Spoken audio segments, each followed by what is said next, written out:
Hello! So in this video I'm going to show you how I paint watercolor cats, or especially the one that you saw on this thumbnail.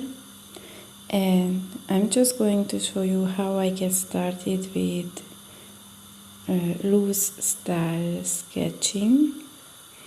And I already painted this cat once, so it's a little bit easier for me. I painted the first piece for my daughter because she loves cats. She's 1 year old and 5 months. And so I painted this cat for her, and there was a big request from you guys to paint another one that you can buy. And also to make a video how to make it, how to paint this. So I'm not going to show you all the way how I sketched the cat out, just the beginning portion, and especially the reason why I don't show you how I sketch is because you can't see it. So you can't really, I mean, if you zoomed in or if you watched it on a big screen, you could see how the cat is starting to form now, but otherwise it's very hard to see. So I'm just sketching this cat out, and her eyes go a little bit diagonal and her nose tilts towards the left side of the paper. And while I am sketching, I would like to tell you how important it is to prepare your painting. So actually when you grab the paint and start painting anything, that's the reward, kind of. Especially like if you choose the style which I'm working in. And my best friend always told me, like, the most important part is to sketch it out, and if you sketch it out nicely, you can't really go wrong with it, because your drawing will not be too small or too big. Like, you can see in advance how it's going to look like, but in black and white or in gray and white. So it takes a long time to make it perfect, and actually the part where you color it with paint is kind of the reward of it all. So you have to work really hard on it before you can start painting. So I decide where to put the eyes and the nose first, and now I'm just drawing the stripes of the cat. This is going to be a stripy cat, a ginger cat, and I really like to plan out where I will put fur and wherever I wanna put color and where will be my highlights. And especially with watercolor, that's the most important part, to know where your highlights will be. If you want to make it look like it's a three-dimensional cat, not necessarily a realistic one, but just one that looks more three-dimensional, then you need to know where your shadows go and where your highlights will go. So now I would like to show you that this was the sketch, that my final sketch when I was happy with it, that using a very cheap contour brush, and this is 20 Lembitsky, it's a Chinese brush, it was super cheap, and using masking fluid, the first thing that I do is put some white fur. And the reason for that is because later on I will not have time or space, I won't have the possibility to put white onto the paper, because with watercolor you only paint with colors. There is no such thing. But there is such thing as a white paint, but it's not. It doesn't look how you would wish to be. So it's not going to be a bright white color. It's just going to be kind of blurry and not very beautiful at all. If you would like, you are free to put on some music now, as I won't be talking, but I would like to show you in real time the amount of white or the amount of masking fluid I'm going to put down on the cat. So in the end it looks very fluffy and beautiful. So see you in a few minutes.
So the masking fluid is done now, and I have also waited at least an hour for it to dry completely.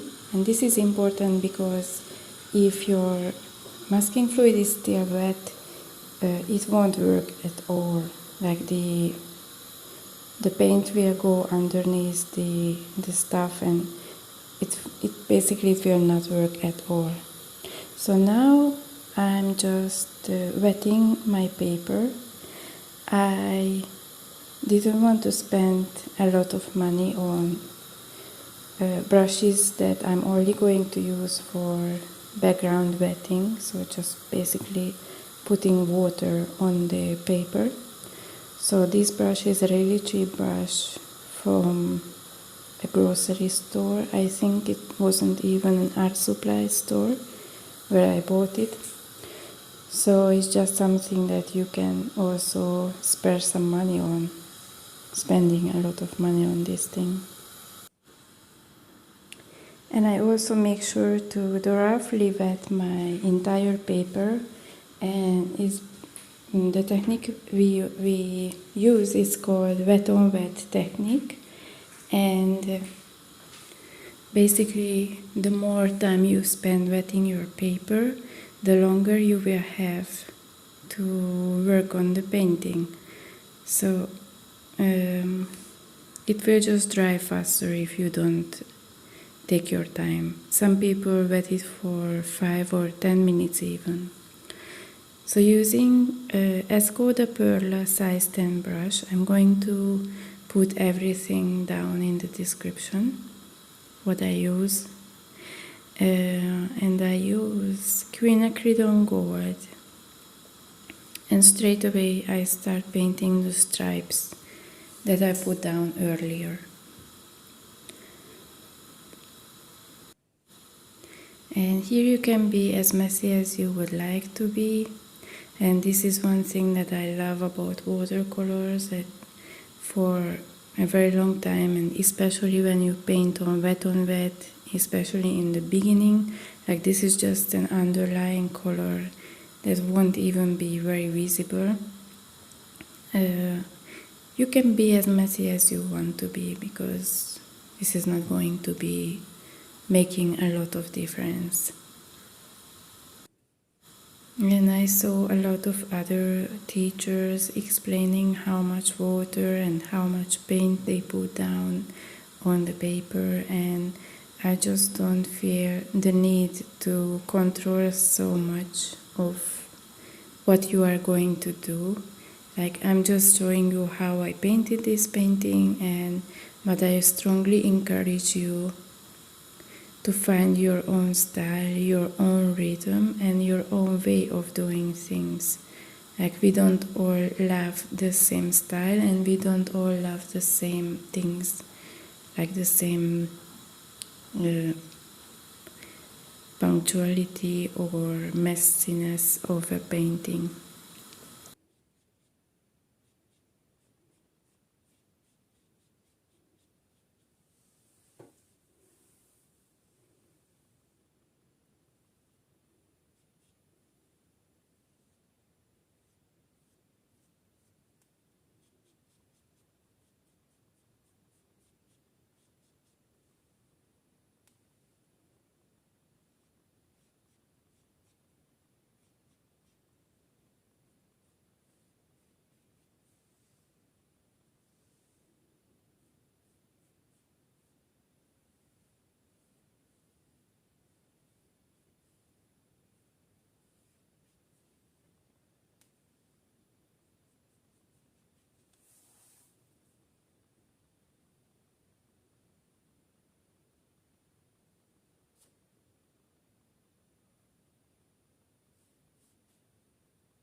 So I do leave out quite a few areas. You can see that they are kept white, but in the end I believe there will be no white parts at all from my side other than the one that I covered with masking fluid.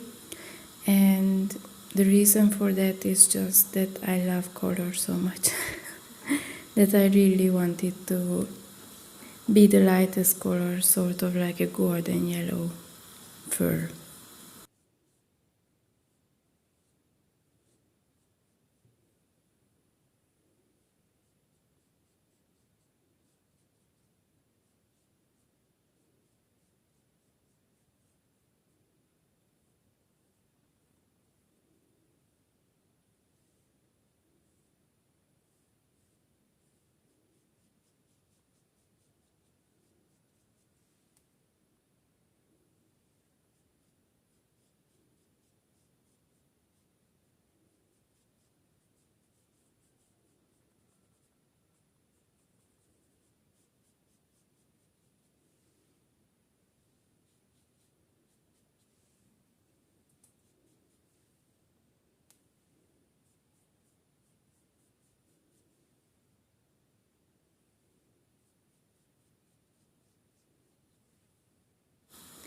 And now we are coming down to the body of the cat, and originally I wanted this to be really loose and not in focus at all, but then I changed my mind and hopefully it will turn out for the better. But for now, as you can see, it's all blurry and I'm just doing the same what I did on the cat's face. Putting down quinacridone gold. And I also make sure to put down the brush, the strokes, in a way that I imagine where the fur will go.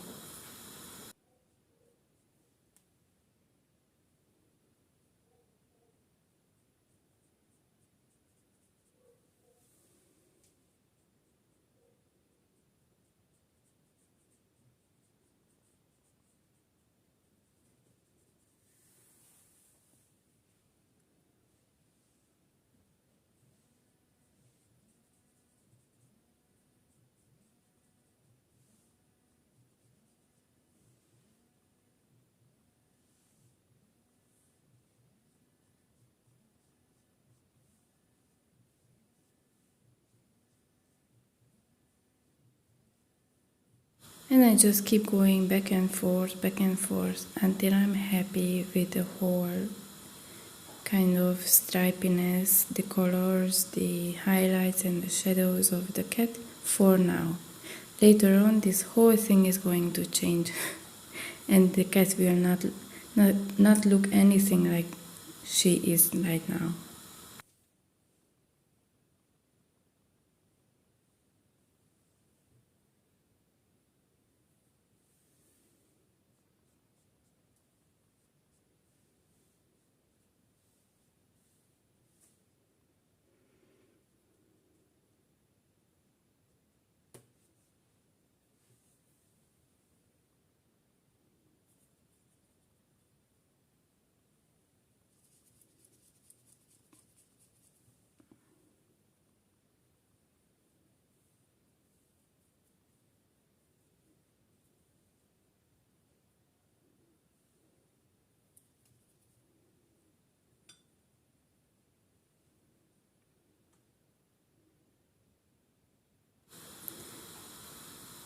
So the second color I'm going in with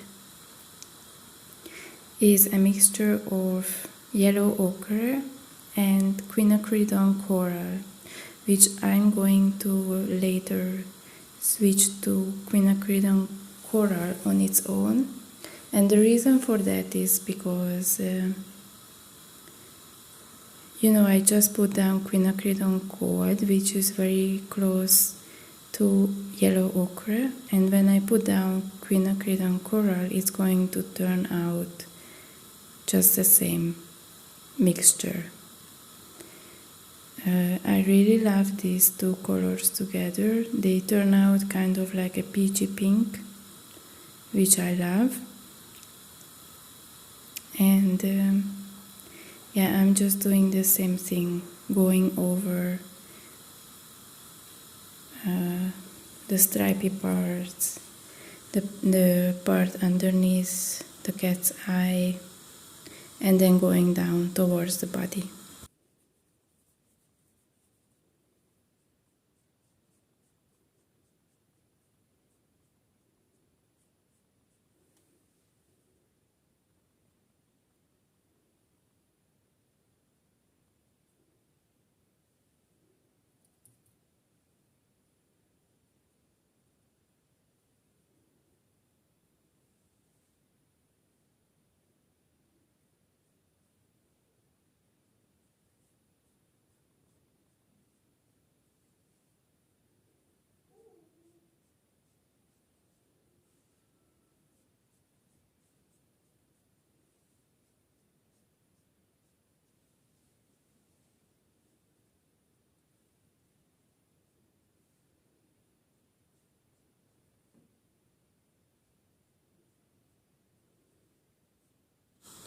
And this is really exciting for me, and I love every single minute of it. And when I'm painting, this is like the best place I could be on planet Earth is right there where my paints and my colors are. And I used to love blues, purples and greens so much that I would hardly put any warm colors down on my paper. And now I'm just kind of switching up. I barely use any cool colors unless I have to. For example, I love blues and greens for backgrounds, for the skies, for grass, etc. But for anything else, if I can, I will use warm colors. It's just mesmerizing to see. For example, this cat she's already glowing, and I only put down 2 or 3 colors. So yeah, I'm super excited to be painting.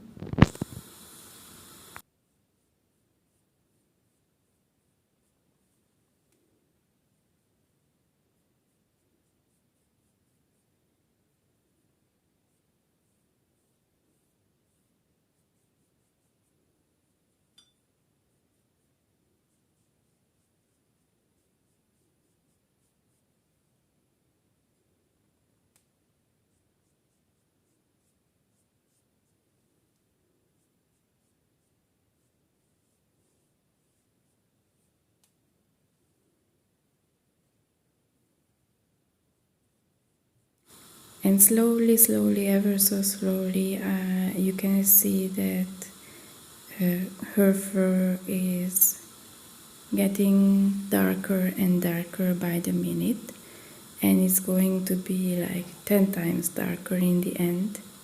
Like, for example, now you can see how much quinacridone coral I put down, and I'm also going to just kind of like wipe it because I feel like it's too much straight from the palette.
And here you can start to see how her fur is going to hopefully look like.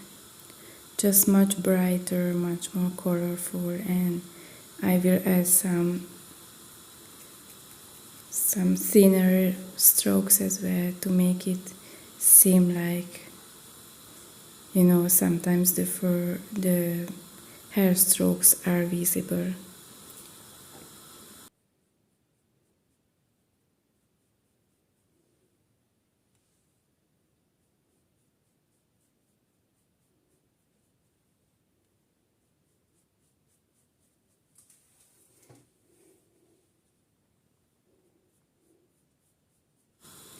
So when I look at the painting, I'm looking for any parts that are not in balance. For example, here you can see that I'm working on the face of the cat, like where her lips start.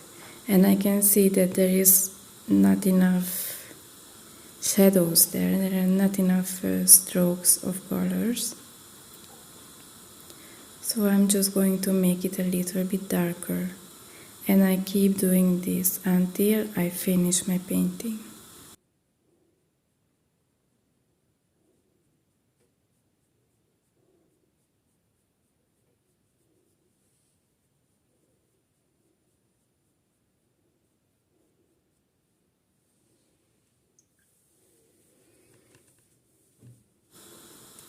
So the next color is by Schminke. It's a very dark kind of reddish brown called burnt umber, and this is going to give our darkest color for the first layer. And here you will see me for the third time doing the same things, just deepening my colors, making sure that the whole cat is balanced. There are shadows on both, on the left side and the right side of her face and body. And you know, I'm also doing these little stripy motions in the direction where I hope, where I think, or where I can see that the fur is going.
And once I'm gone around for a first layer that is a little bit lighter, I'm just going to go in with a more saturated color, but it's the same burnt umber color. It's a very beautiful reddish brown, and it's beautiful especially for this ginger cat, that you can see the underlying yellow and then kind of like a corally, orangey, peachy, and then this reddish brown. It just gives a beautiful effect, like a fluffy fluffy little cat effect.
And I know it looks like a hot mess right now, but I just keep working on it.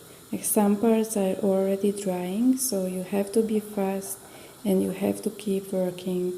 But as you can see right here, when I'm like painting all over on the colors again, it makes a little bit more sense of what I'm doing.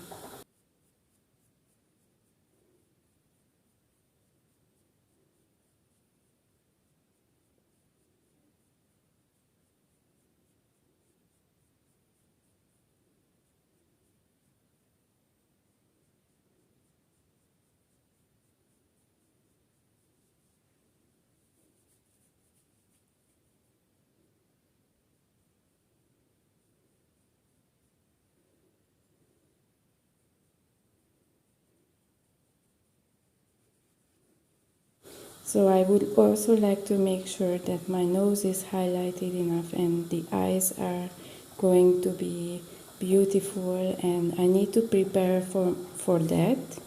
And I'm making this beautiful transitional color. Like you can see that towards the tip of her nose, it's almost completely white. I'm going to paint some yellow over a little bit later, but for now it's almost completely white.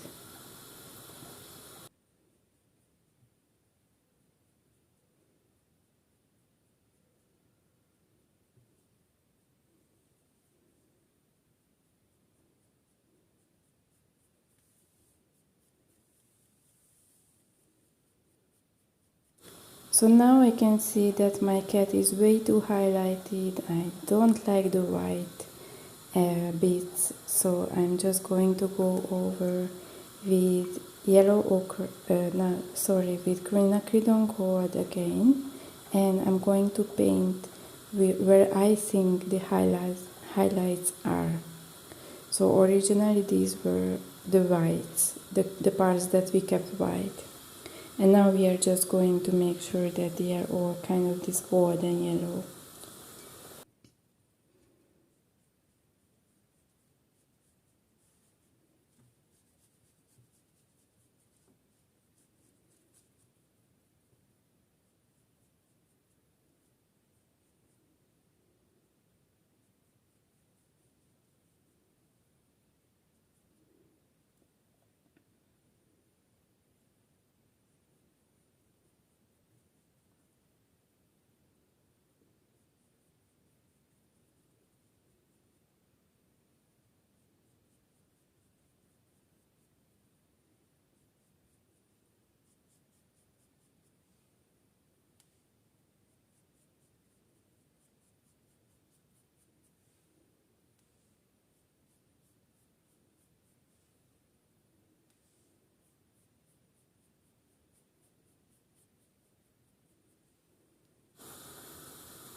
And after I'm happy with the yellow bits, I'm just going to make sure that I like the way my browns are looking, my brown colors, and I'm just going to connect the face with the nose, kind of looking like a stripy little cat fur.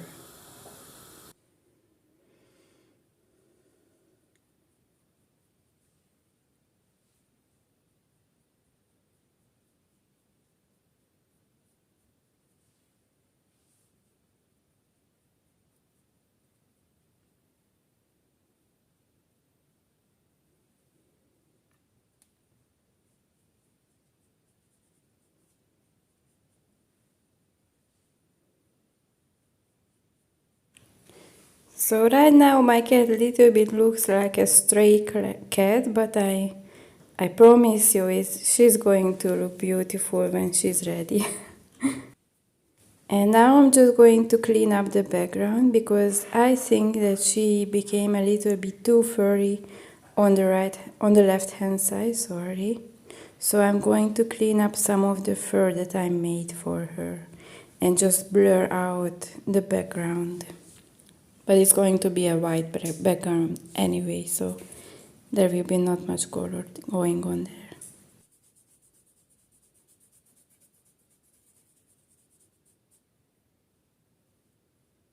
Now my daughter woke up, so if you can hear her in the background or not so much in the background because she's right next to me, then that's her commentary on my cat.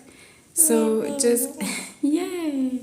So just going on with the same color and same saturation, using the same brush but thinner strokes, so using only the tip of the brush. Yes. We are going to put some extra furs and make sure that, you know, the cat looks like a furry little friend.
Using the same dark brown, reddish brown, I'm going to emphasize this shadowed area of the nose right beside her left eye. And the reason for that is because the eye is going to be in the focus. So when you first look at the painting, what you will notice is mostly the cat's eye and nose, and then the fur is going to be kind of fluffy and not so in your face.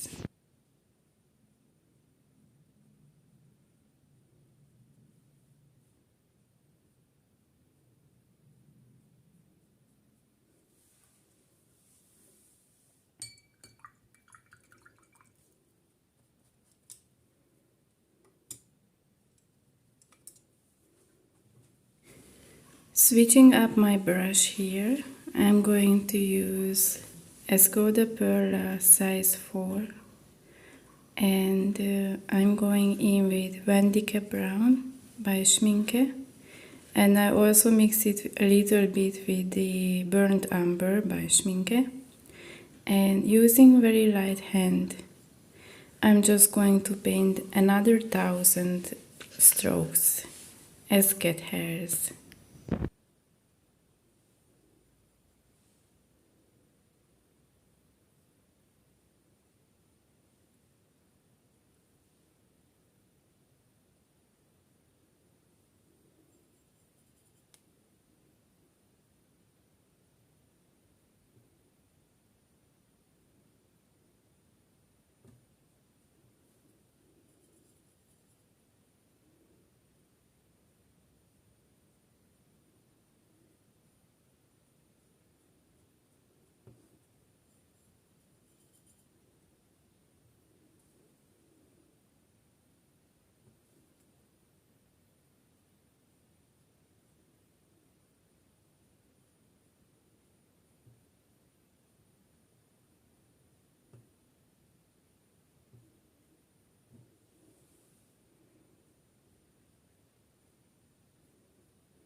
And by the way, towards the end, you will see that I went a little overboard. I could have stayed like this, but she really starts looking like a stray cat, and I wasn't sure that it would look nice in the end.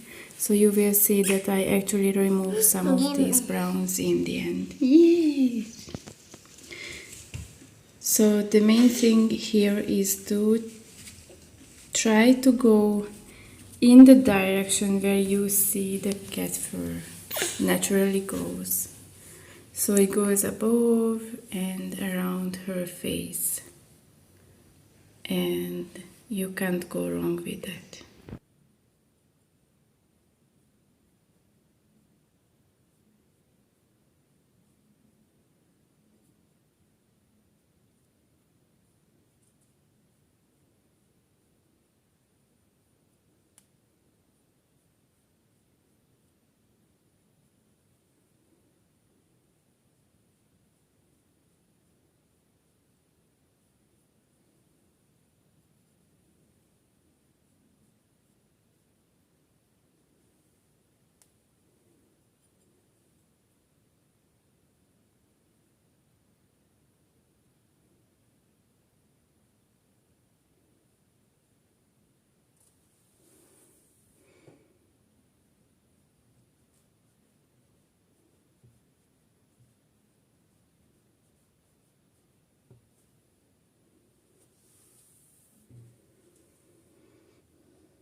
And these are the final few minutes of the first part of this video.